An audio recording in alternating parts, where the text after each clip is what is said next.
Hello दोस्तों, स्वागत है आप सबको आपके अपने प्यारे से यूट्यूब चैनल स्मार्ट स्टडी 2.0 पे। दोस्तों, आज हम लोग 2022 में पूछे गए द्वितीय पाली का क्वेश्चन देखेंगे। तो स्टार्ट करते हैं। देखिए, पहला क्वेश्चन है, मुद्रण का आविष्कार कहाँ हुआ था? मुद्रण का आविष्कार कहाँ हुआ था? तो मुद्रण का आविष्कार सबसे पहले चीन में हुआ था। इसके बाद जापान के बाद कोरिया। अगर ये पूछे, ठीक है, भारत में मुद्रण का आविष्कार सबसे पहले कहाँ हुआ था? तो चीन में। अगर ये पूछे कि भारत में पहली कागज मिल कहाँ पे लगी, तो ब्रिटेन हो जाएगा। पहली कागज मिल ब्रिटेन। मुद्रण का शुरुआत यहाँ पे हुआ था, पहली कागज मिल ब्रिटेन। नेक्स्ट क्वेश्चन है, विश्व की प्रथम पेपर मिल की स्थापना पूछ ही लिया है, इंग्लैंड। विश्व में प्रथम पेपर मिल की स्थापना कहाँ हुआ था? तो इंग्लैंड। अगला क्वेश्चन है, 95 थीसिस किसने लिखी? 95 थीसिस मार्टिन लूथर की लिखा था। यह जर्मनी में धर्म सुधारक था। जर्मनी का धर्म सुधारक है मार्टिन लूथर, और इसने 95 थीसिस लिखी है। अगला क्वेश्चन है, मीरात उल अखबार के संस्थापक कौन है? तो मीरात उल अखबार के संस्थापक राजा राम मोहन राय है। मीरात उल अखबार के संस्थापक कौन है? तो राजा राम मोहन राय। देखिए, मीरात उल अखबार फारसी भाषा में छापा गया अखबार था, फारसी भाषा का अखबार था, और ये फारसी भाषा में छापा गया पहला अखबार था मीरात उल अखबार। भारत में फारसी भाषा में छापा गया पहला अखबार का नाम क्या था? मीरात उल अखबार। कहाँ पे प्रकाशित हुआ था? तो कोलकाता में। किसने किया था? तो राजा राम मोहन राय। कब हुआ था? तो 1822। टोटल याद रखना, 1822 में प्रकाशित हुआ था। नेक्स्ट क्वेश्चन है 5 नंबर, कौन सा तापीय विद्युत परियोजना बिहार में? तो ये तीनों विद्युत परियोजना बिहार में। देखिए, कांटी तापीय विद्युत परियोजना मुजफ्फरपुर में है। कांटी तापीय विद्युत परियोजना मुजफ्फरपुर। ऐसे भी पूछता, कांटी तापीय विद्युत परियोजना कहाँ पे है? तो मुजफ्फरपुर। कहलगांव तापीय विद्युत परियोजना भागलपुर में। ऐसे याद रखना, अगर किसी को कुछ कह दो, कोई काम कह दो, तो भाग जाता है। कह से कहलगांव, भाग से भागलपुर। और ये नवीनगर, तो नवीनगर तापीय विद्युत परियोजना औरंगाबाद में। नवी से नया याद करते हैं। अगर कुछ नया होता है तो लोग कहता है ना, और लाओ और देखने दो, तो नवीनगर औरंगाबाद में है। कांटी तापीय विद्युत परियोजना मुजफ्फरपुर में। अगला क्वेश्चन है 5 के बाद 6, ऑल इंडिया रेडियो का नाम बदलकर आकाशवाणी कब किया गया था? तो 1957 को। ऑल इंडिया रेडियो का नाम बदलकर आकाशवाणी कब किया गया? 1957। देखिए, भारत में रेडियो का प्रसारण 1927 में स्टार्ट हुआ था। 1927 में भारत में रेडियो की शुरुआत हुआ था। ठीक है, 10 साल बाद 1937 में इसका नाम ऑल इंडिया रेडियो रखा गया था।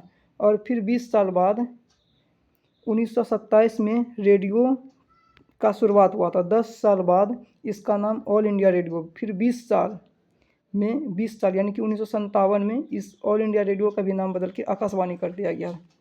अगला, एल्यूमिनियम किस खनिज से प्राप्त होता है? तो एल्यूमिनियम बॉक्साइट से प्राप्त होता है, बॉक्साइट। अगला, नंदा देवी राष्ट्रीय उद्यान कहाँ पे? तो उत्तराखंड में। नंदा देवी राष्ट्रीय उद्यान कहाँ पे है? उत्तराखंड। नेक्स्ट क्वेश्चन, मनरेगा की शुरुआत कहाँ पे हुई थी? तो मनरेगा की शुरुआत आंध्र प्रदेश में हुई थी। मनरेगा की शुरुआत आंध्र प्रदेश में हुई थी। मनरेगा को महात्मा गांधी के नाम से चलाया जाता है। मनरेगा को किस महापुरुष के नाम से चलाया जाता है? तो महात्मा गांधी।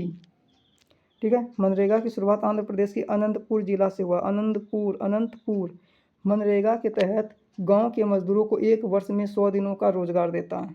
ठीक है, आगे बढ़ते हैं। निम्न में कौन गैर आर्थिक संरचना का अंग है? गैर आर्थिक संरचना का अंग है, तो गैर आर्थिक उसको बोलते हैं जिसमें पैसा कमाना उद्देश्य नहीं होता। तो शिक्षा गैर आर्थिक संरचना का अंग है। इसमें पैसा कमाना उद्देश्य नहीं होता, बल्कि बच्चों को एक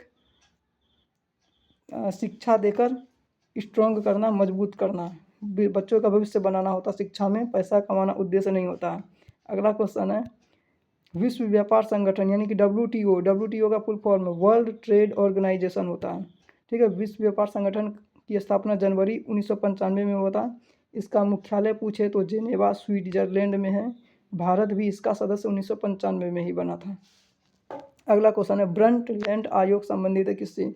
सतत विकास, वैसा विकास जो लगातार जारी रहे उसी को बोलते हैं सतत विकास। तो ब्रंट लैंड आयोग जो है ना सतत विकास से ही संबंधित है। आगे बढ़ते हैं, प्रथम राष्ट्रीय मानव विकास रिपोर्ट किसके कार्यकाल में जारी हुआ? तो अटल बिहारी वाजपेयी के कार्यकाल में जारी हुआ था 2002 में। ठीक, अप्रैल 2002 में अटल बिहारी वाजपेयी प्रधानमंत्री के कार्यकाल में प्रथम मानव विकास रिपोर्ट जारी किया गया था। अगला क्वेश्चन, नीति आयोग का गठन कब हुआ था? तो नीति आयोग का गठन जनवरी 2015 में नरेंद्र मोदी के द्वारा किया गया था। देखिए, भारत में 15 मार्च 1950 को योजना आयोग का गठन हुआ था। योजना आयोग का गठन 15 मार्च 1950 को हुआ था। ठीक है, योजना आयोग का अध्यक्ष भारत के प्रधानमंत्री होता है। योजना आयोग का अध्यक्ष कौन होता है? प्रधानमंत्री। तो योजना आयोग का पहला अध्यक्ष पूछे तो पहला अध्यक्ष कौन है? तो भारत के पहले प्रधानमंत्री जवाहरलाल नेहरू। योजना आयोग का नया नाम नीति आयोग है। ठीक है, कब किया गया था योजना आयोग का नाम बदल के नीति आयोग? जनवरी 2015 में। तो वर्तमान में नीति आयोग के अध्यक्ष कौन है? तो नरेंद्र मोदी। अगला क्वेश्चन है, भारत में सर्वप्रथम राष्ट्रीय आय का अनुमान किसने लगाया था? तो दादा भाई नौरोजी। भारत में सबसे पहले राष्ट्रीय आय का अनुमान 1868 ईस्वी में दादा भाई नौरोजी ने लगाया था। ठीक है, कितना रुपया बताया था प्रति व्यक्ति आय? तो ये 20 रुपया प्रति व्यक्ति आय बताया था।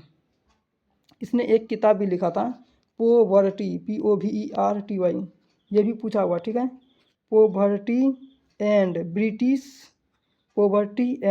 Un British rule in India. ठीक है, British rule RULE rule in India INDIA India. ठीक है, poverty and un British rule in India के लेखक दादा भाई नौरोजी है। यानी कि इसका मतलब होता है भारत में गरीबी और ब्रिटिश शासन के लेखक दादा भाई नौरोजी है। ठीक ना।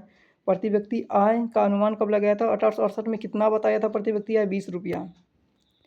अगला क्वेश्चन की तरफ बढ़ते हैं, 16। ग्रामीण बैंक के संस्थापक कौन है? तो प्रोफेसर मोहम्मद यूनुस। ग्रामीण बैंक के संस्थापक यूनुस जी हैं। ये यूनुस बांग्लादेशी है। ठीक ना, ये अर्थशास्त्र है। ठीक, अर्थशास्त्री है। तो प्रोफेसर मोहम्मद यूनुस नोबेल पुरस्कार पाने वाले प्रथम बांग्लादेशी है। नोबेल पुरस्कार इसको मिल चुका है। अभी बांग्लादेश में इसी का सरकार है, मोहम्मद यूनुस का ही है। ठीक ना। अगला क्वेश्चन की तरफ बढ़ते हैं, बिहार में अति जल दोहन से किस तत्व का संकेंद्रण बढ़ा है? तो आर्सेनिक का मात्रा बढ़ गया है। अगला, चिपको आंदोलन के प्रवर्तक कौन है? चिपको आंदोलन के प्रवर्तक सुंदरलाल बहुगुणा। देखिए, चिपको आंदोलन 1973 में शुरू हुआ था उत्तराखंड में। ठीक ना, और इसमें महिलाओं ने बहुत ही योगदान दिया था। महिलाओं के द्वारा चलाया गया था। सबसे ज़्यादा योगदान महिलाओं का ही था। लेकिन इस आंदोलन का नेतृत्व सुंदरलाल बहुगुणा थे। पेड़ से चिपक जाए कोई तो सुंदर लगता है ना, चिपको चिपक सुंदर। तो चिपको आंदोलन के प्रवर्तक सुंदरलाल बहुगुणा। कहाँ पे स्टार्ट हुआ था? तो उत्तराखंड के गढ़वाल में। नेक्स्ट क्वेश्चन की तरफ बढ़ते हैं, निम्नलिखित में कौन अनवीकरणीय ऊर्जा स्रोत? अनवीकरणीय ऊर्जा स्रोत उसको बोलते हैं जिसको उपयोग करने के बाद खत्म हो जाता है। तो ये जीवाश्म ईंधन जो है, जीवाश्म ईंधन में 3 चीज़ आता है, कोयला, पेट्रोलियम, प्राकृतिक गैस। ये अनवीकरणीय ऊर्जा स्रोत है। बाकी सौर, जल और पवन से ऊर्जा जो प्राप्त होता है इसको नवीकरणीय बोलते हैं। नेक्स्ट क्वेश्चन, भारत में प्रथम जल विद्युत संयंत्र की स्थापना कहाँ हुई थी? तो 1897 में दार्जिलिंग, पश्चिम बंगाल में, यहीं पे हुआ था। ठीक ना। दूसरा शिवसमुद्रम, कर्नाटक। उसके बाद अगला है, बिहार का सर्वाधिक जनसंख्या घनत्व वाला जिला पटना है। बिहार में सर्वाधिक जनसंख्या घनत्व वाला जिला कौन है? पटना। नेक्स्ट क्वेश्चन की तरफ बढ़ते हैं, भारत में मुख्यतः किस प्रकार का कोयला पाया जाता है? तो भारत में जो मुख्यतः बिटुमिनस कोयला पाया जाता है। देखिए, कोयला 4 प्रकार के होते हैं। कोयला कितने प्रकार के होते हैं? 4। एंथ्रासाइट, बिटुमिनस लिग्नाइट, पीट। एंथ्रासाइट, बिटुमिनस लिग्नाइट, पीट। तो भारत में जो सबसे अधिक मात्रा में कोयला पाया जाता है वह बिटुमिनस है। अब एंथ्रासाइट पे आते हैं। तो कोयले का सबसे अच्छा कोयला एंथ्रासाइट होता है। कोयले का सर्वोत्तम प्रकार क्या होता है? एंथ्रासाइट। सबसे घटिया कोयला पीट होता है और लिग्नाइट को भूरा कोयला कहते हैं। अच्छा, सबसे अच्छा कोयला एंथ्रासाइट और सबसे घटिया कोयला पीट, किस आधार पे बोल रहे हैं? तो कार्बन के आधार पे। इसमें कार्बन की मात्रा सबसे अधिक होता है इसलिए सबसे अच्छा, कार्बन की मात्रा कम है इसीलिए सबसे घटिया। नेक्स्ट क्वेश्चन, भारत में कौन सा कोयला पाया जाता है? तो बिटुमिनस है। नेक्स्ट क्वेश्चन की तरफ बढ़ते हैं। भारत में सर्वाधिक वर्षा किस स्थान पे होती है? भारत में ही नहीं, विश्व में सबसे ज़्यादा वर्षा पूछे तो भी यही आंसर होगा, मासिन राम। भारत में सबसे अधिक वर्षा मासिन राम में होती है, या विश्व में सबसे अधिक वर्षा पूछे तो भी मासिन राम, ये मेघालय में है। इसके बाद चेरापूंजी में होती है, विश्व दूसरे स्थान पे है चेरापूंजी, ये दोनों मेघालय। अगर ऑप्शन में मेघालय मासिन राम नहीं रहे तो चेरापूंजी सही होगा। अगर इनमें से कोई नहीं है भी है तो इनमें से कोई नहीं। सबसे ज़्यादा वर्षा मासिन राम में होता है, दूसरे नंबर पे चेरापूंजी, ये दोनों कहाँ पे? मासिन राम, मेघालय। अगला क्वेश्चन है, बिहार की प्राचीनतम नदी घाटी परियोजना है? तो दामोदर। बिहार की प्राचीनतम नदी घाटी परियोजना दामोदर परियोजना है। अभी ये दामोदर परियोजना चले गया है झारखंड में, और ये दामोदर नदी को बंगाल का शोक बोलते हैं, बंगाल का शोक। बिहार का शोक है कोसी। बढ़ते अगला, सहकारिता साख समिति कानून कब पारित हुआ था? 1904 में। सहकारिता साख समिति कानून 1904 में पारित हुआ था। देखिए, ये एक संगठन है जिसमें जितने भी लोग होता है एक दूसरे का मदद करता है इस संगठन में, ठीक ना। सात, सह से सात याद रख लेना। सहकारिता साख समिति का गठन 1904 में हुआ था, मदद करने के लिए बनाया गया था इस संस्था को। उसके बाद अगला, भारत की वित्तीय राजधानी किस नगर को बोलते हैं? भारत की वित्तीय या आर्थिक राजधानी मुंबई को बोलते हैं। मुंबई को सूती वस्त्रों की राजधानी भी बोलते हैं, ठीक है। बेंगलुरु को इलेक्ट्रॉनिक राजधानी बोलते हैं। भारत की इलेक्ट्रॉनिक राजधानी कौन है? बेंगलुरु। इसको बर्किंघम शहर भी बोलते हैं।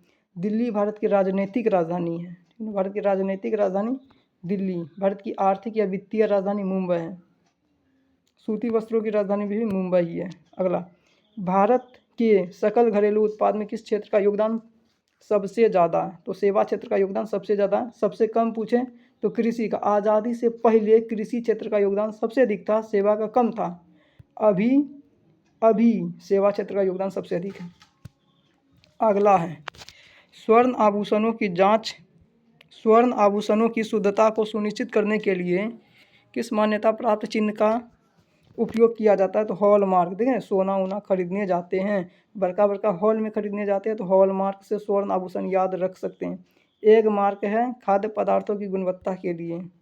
ISI जो सामान खरीदते हैं जैसे टीन, ऊन, इसके लिए है, ठीक ना। टीन में लिखा रहता ना ISI चिन्ह, तो सामान खरीदते समय ISI चिन्ह देख के लेना चाहिए। उसके बाद है, उपभोक्ता संरक्षण अधिनियम किस वर्ष लागू हुआ? तो उपभोक्ता संरक्षण अधिनियम 24 दिसंबर 1986 को लागू हुआ था, ठीक है। इसीलिए भारत में राष्ट्रीय उपभोक्ता दिवस पूछे कब मनाया जाता है? तो 24 दिसंबर को, ठीक। राष्ट्रीय उपभोक्ता दिवस 24 दिसंबर को। विश्व उपभोक्ता दिवस पूछे तो 15 मार्च को। विश्व उपभोक्ता दिवस 15 मार्च, राष्ट्रीय उपभोक्ता दिवस 24 दिसंबर, दोनों याद रखना। उपभोक्ता संरक्षण अधिनियम 1986 को लागू हुआ था। अगला, बिहार का शोक किस नदी को बोलते हैं? तो कोसी। बिहार का शोक कोसी नदी को बोलते हैं। बंगाल का शोक दामोदर को बोलते हैं। असम का शोक ब्रह्मपुत्र को बोलते हैं। उड़ीसा का शोक महानदी को बोलते हैं। और गुजरात का शोक नर्मदा नदी। सरदार सरोवर बांध नर्मदा नदी पर है। सरदार सरोवर बांध नर्मदा नदी, गुजरात, ठीक है। बढ़ते आगे, महासागर की तली में होने वाले कंपन को किस नाम से जानते हैं? महासागर की तली में जो कंपन होता है इसको सुनामी के नाम से जानते हैं, ठीक।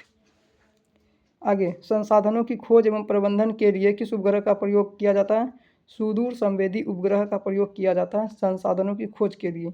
अगला, मोपला विद्रोह कब हुआ था? तो मोपला विद्रोह कहाँ पे हुआ था? केरल में। कब हुआ था? तो 1921 में। मोपला विद्रोह मोपला किसानों द्वारा, देखिए मोपला किसान था वहाँ का, ठीक ना। मोपला किसानों द्वारा अंग्रेजों के खिलाफ ये विद्रोह हुआ था 1921 में केरल में, ठीक है। अगला है, भारत की प्राचीनतम कोयले की खान कौन है? रानीगंज। ये पश्चिम बंगाल का है रानीगंज, अररिया का नहीं, ठीक। तो पश्चिम बंगाल का जो रानीगंज है ये भारत का प्राचीनतम कोयले की खान है, पश्चिम बंगाल का रानीगंज, ऑप्शन नंबर ए। अगला, बोनस भुगतान अधिनियम किस पंचवर्षीय योजना के दौरान बना था? तो ये तृतीय पंचवर्षीय योजना के दौरान बना था। कब बना था? 1965 में बोनस भुगतान अधिनियम की शुरुआत हुआ था। 1965 में किस पंचवर्षीय योजना में तृतीय पंचवर्षीय योजना की अवधि 1961 से 1966 5 वर्ष का होता है। भारत में पहली पंचवर्षीय योजना की शुरुआत 1951 भारत में पंचवर्षीय योजना की शुरुआत कब हुआ था? 1951 में। अवधि पूछे तो 5 साल, 1956 तक 56। ठीक है, अगले क्वेश्चन की तरफ बढ़ते हैं। भारत में पहली जूट मिल कहाँ स्थापित किया गया था? तो भारत में पहली जूट मिल कलकत्ता में। कब? 1855। किस नदी के किनारे? हुगली नदी के किनारे। कलकत्ता में एक जगह रिसरा नामक स्थान पे हुगली नदी के किनारे 1855 में स्थापित हुआ था। तो पहली जूट मिल कहाँ पे स्थापित हुआ था? कलकत्ता। ठीक है, उसके बाद अगला पावर लूम का आविष्कार किसने किया?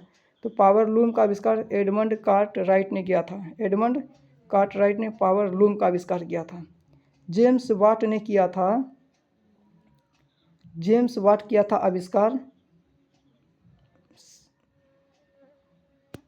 एक मिनट, जेम्स वाट का याद काहे नहीं आ रहा, दिमाग जो है ना उड़ जाता है। जेम्स वाट किया था, कौन इंजन किया था? वाष्प इंजन।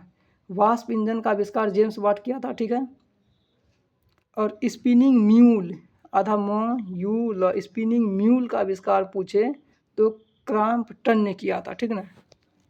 फ्लाइंग शटल का आविष्कार पूछे, फ्लाइंग शटल जॉन के। ठीक, वाष्प engine James Watt, power loom Edmund Cartwright, John Kay, क्या बोले थे जो बोले याद रखना। ठीक है, इतना क्लियर है, आगे बढ़ते हैं। उसके बाद अंतर्राष्ट्रीय श्रमिक संगठन का मुख्यालय कहाँ पे है? अंतर्राष्ट्रीय श्रमिक संगठन का जो मुख्यालय है ये जेनेवा में है। कहाँ पे? जेनेवा। अंतर्राष्ट्रीय श्रमिक संगठन का मुख्यालय जेनेवा में। अंतर्राष्ट्रीय श्रमिक संगठन की स्थापना 1919 में हुआ था। कब हुआ था? 1919 में, और इसका मुख्यालय जेनेवा। नेक्स्ट क्वेश्चन है, सिंगापुर कब आज़ाद हुआ? सिंगापुर जो है ना 1965 में आज़ाद हुआ था। कब आज़ाद हुआ था? सिंगापुर 1965। अगर बांग्लादेश कब आज़ाद हुआ? बांग्लादेश 1971 में आज़ाद हुआ। श्रीलंका कब आज़ाद हुआ? तो श्रीलंका 1948 में आज़ाद हुआ। ठीक, उसके बाद है वेस्ट इंडीज संघ की स्थापना कब हुआ था? 1958 में, 5/8 1958 में वेस्ट इंडीज संघ की स्थापना हुआ था। सिंगापुर 1965 में आज़ाद हुआ, बांग्लादेश 1971 में, श्रीलंका 48, भारत 1947, पाकिस्तान भी। उसके बाद अगला है, भारत सदस्य नहीं है। तो भारत इनमें से किसका सदस्य नहीं है? कितना मिनट हुआ? 18। तो भारत किसका सदस्य नहीं है? तो ओपेक का सदस्य भारत नहीं है, बाकी तीनों का सदस्य है। अगला क्वेश्चन है, भारत में सबसे बड़ा मानव निर्मित जलाशय कौन है? तो गोविंद बल्लभ पंत सागर भारत में सबसे बड़ा मानव निर्मित जलाशय है। ये रिहंद नदी पर बना है। कहाँ पे? उत्तर प्रदेश और मध्य प्रदेश की सीमा पर। उत्तर प्रदेश और मध्य प्रदेश की सीमा पर रिहंद नदी पर बना है। भारत में सबसे बड़ा मानव निर्मित जलाशय गोविंद बल्लभ पंत सागर। अगला क्वेश्चन है, सर्वाधिक बाढ़ प्रभावित देश कौन है? तो बांग्लादेश। बांग्लादेश को बाढ़ों का देश बोलते हैं, बाढ़ का देश बांग्लादेश। अगला क्वेश्चन है, मानचित्र में नीले रंग से किसको दिखाते हैं? नीला, जल नीला होता है ना दूर से देखने पर, इसलिए पृथ्वी को नीला ग्रह बोलते हैं। तो नीले रंग से जल, मैदान, हरा होता है पेड़ पौधा, तो हरे रंग से मैदान को, प से पठार, प से पीला, पीला रंग से पठार को बोलते हैं। पर्वत पहाड़ को भूरा रंग से दिखाते हैं, भूरा, जैसे पहाड़ से याद रखने, मिट्टी भूरे रंग का दिखता है ना, तो पहाड़ और पर्वत पहाड़ को भूरा रंग से, पठार को प से पठार, प से पीला, पठार को पीला, मैदान को हरा, जल हरा, नीला रंग को जल से दिखाते हैं। तो इसका उत्तर डी होगा। अगले क्वेश्चन के तरफ बढ़ते हैं। गुजरात का कच्छ प्रदेश किस भूकंपीय पेटी में आता है? तो 5। देखिए, भूकंपीय क्षेत्र, भूकंप के आधार पर भारत को 5 जोन में बांटा गया है। 5 जोन, जोन 1, 2, 3, 4, 5। सबसे खतरनाक जोन 5 होता है और सबसे कम खतरनाक होता है जोन 1। गुजरात का कच्छ प्रदेश जोन 5 में आता है, ठीक ना। बिहार भी इसी में आता है। और उसके बाद पूर्वोत्तर राज्य जितना सब जोन 5 में आता है। नेक्स्ट क्वेश्चन है, उत्तर रेलवे का मुख्यालय कहाँ है? उत्तर रेलवे का मुख्यालय दिल्ली, नई दिल्ली है। भारत का सबसे बड़ा रेलवे क्षेत्र उत्तर रेलवे, यह मुख्यालय दिल्ली में है, ठीक है। कोलकाता पूर्वोत्तर रेलवे का पूर्व रेलवे का मुख्यालय है, ठीक ना। पूर्व रेलवे का मुख्यालय कोलकाता है। गोरखपुर है उत्तर पूर्व का मुख्यालय गोरखपुर है। हाजीपुर मध्य पूर्व का मुख्यालय है, ठीक ना। इतना याद रखना है। बढ़ते अगले क्वेश्चन की तरफ। पंजाब में भूमि निम्नीकरण का मुख्य कारण क्या है? तो अधिक सिंचाई करने से भी भूमि निम्नीकरण का मतलब होता है भूमि का खराब हो जाना। तो अधिक सिंचाई करने से भी भूमि खराब हो जाता है। तो पंजाब में भूमि निम्नीकरण का मुख्य कारण अधिक सिंचाई है। अगला, भारत का संवैधानिक अध्यक्ष कौन है? तो यानी कि संविधान का अध्यक्ष कौन होता है? तो राष्ट्रपति। भारत का संवैधानिक अध्यक्ष होता है राष्ट्रपति। अगला, अंकोरवाट का मंदिर कहाँ पे? अंकोरवाट का मंदिर कंबोडिया में है। कहाँ पे है? कंबोडिया। ये अंकोरवाट का मंदिर कंबोडिया में। अंकोरवाट का मंदिर का निर्माण किसने किया? तो राजा सूर्यवर्मन द्वितीय ने किया था। सूर्यवर्मन द्वितीय ने किया था इसका निर्माण, ठीक है। अंकोरवाट का मंदिर में विष्णु भगवान का देवता, विष्णु भगवान की मूर्ति है। ये विश्व का सबसे बड़ा विष्णु भगवान का मंदिर है, ठीक ना, कंबोडिया में। अगला क्वेश्चन है, बॉक्साइट का सबसे बड़ा उत्पादक राज्य कौन सा है? तो उड़ीसा। बॉक्साइट का सबसे ज़्यादा उत्पादन उड़ीसा में होता है। अगला, सूचना का अधिकार अधिनियम कब लागू हुआ था? तो 2005। सूचना का अधिकार अधिनियम 2005 में सबसे पहले किस राज्य में इसकी शुरुआत हुआ था? तो राजस्थान। इसकी स्थापना के लिए राजस्थान में सबसे पहले इसकी शुरुआत हुआ था। अगला, शुरुआत होने की मांग की गई थी। नेपाल के साथ भारत के किस राज्य की सीमा सबसे लंबी है? तो उत्तर प्रदेश। 651 किलोमीटर लंबी है। उत्तर प्रदेश की सीमा सबसे लंबी है 651। बिहार का है 601 दूसरे नंबर पे, ठीक है। Next question, Bharatiya Janata party के प्रथम अध्यक्ष कौन थे? तो अटल बिहारी वाजपेयी।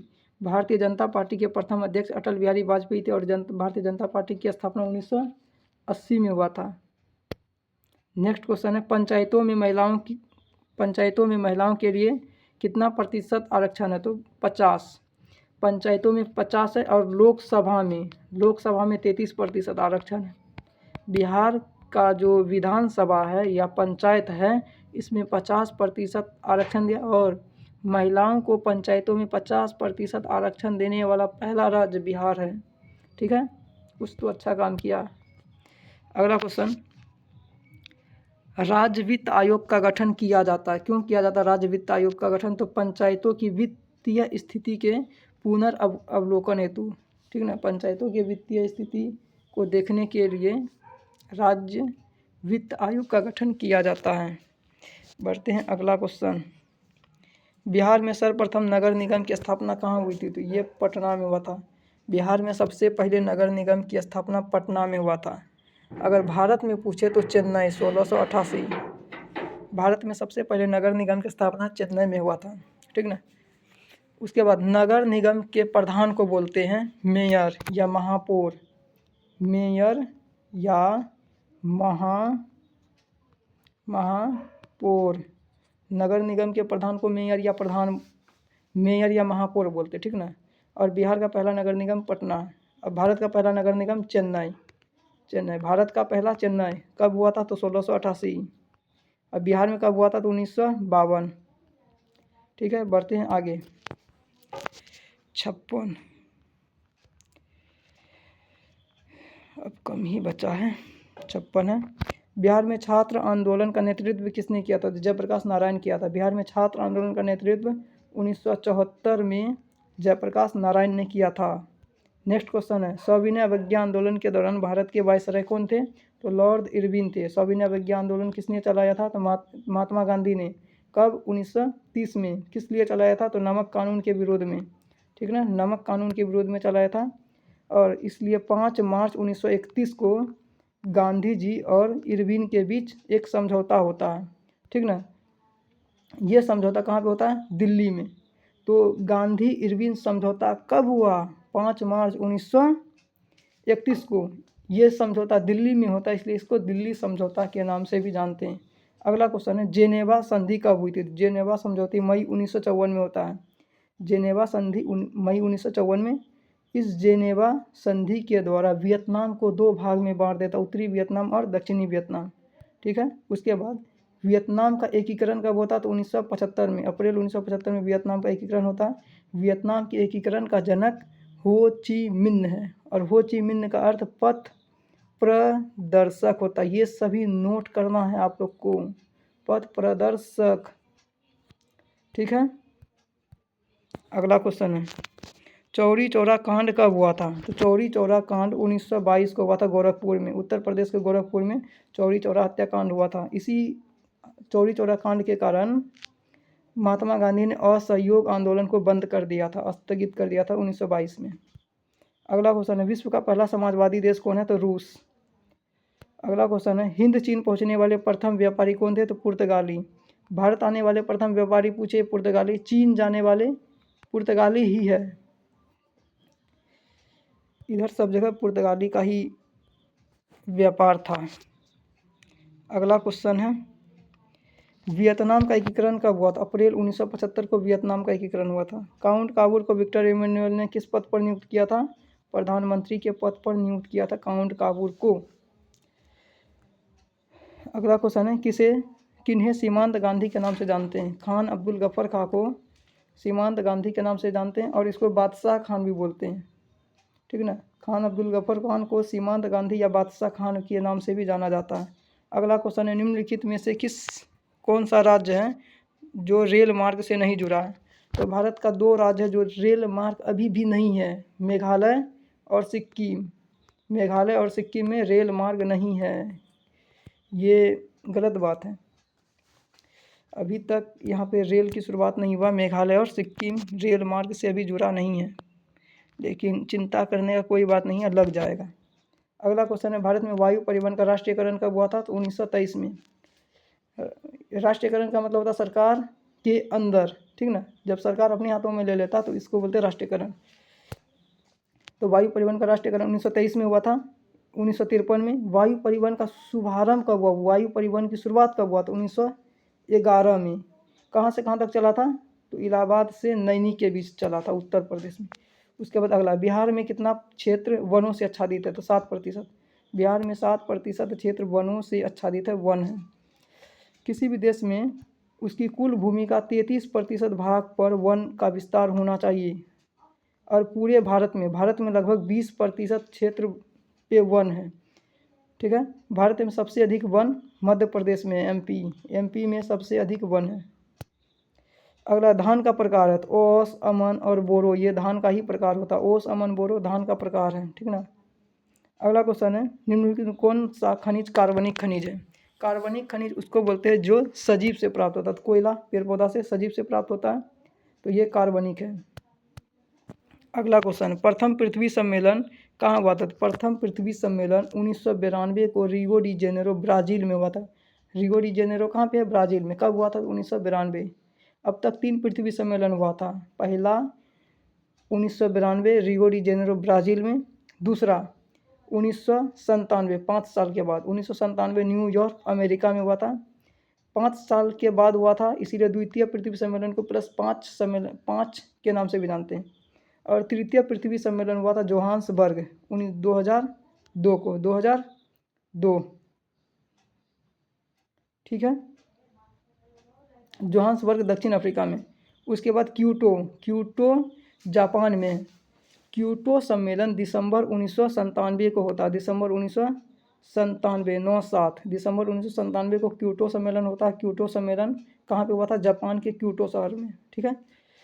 अब देखिए, ये सम्मेलन पृथ्वी को ग्लोबल वार्मिंग से बचाने के लिए हुआ था। वैश्विक तापन, ग्लोबल वार्मिंग को हिंदी में वैश्विक तापन बोलते हैं। तो इसमें ग्लोबल 6 गैस को पहचाना था। ठीक ना। 6 गैस ग्लोबल वार्मिंग के लिए उत्तरदायी है।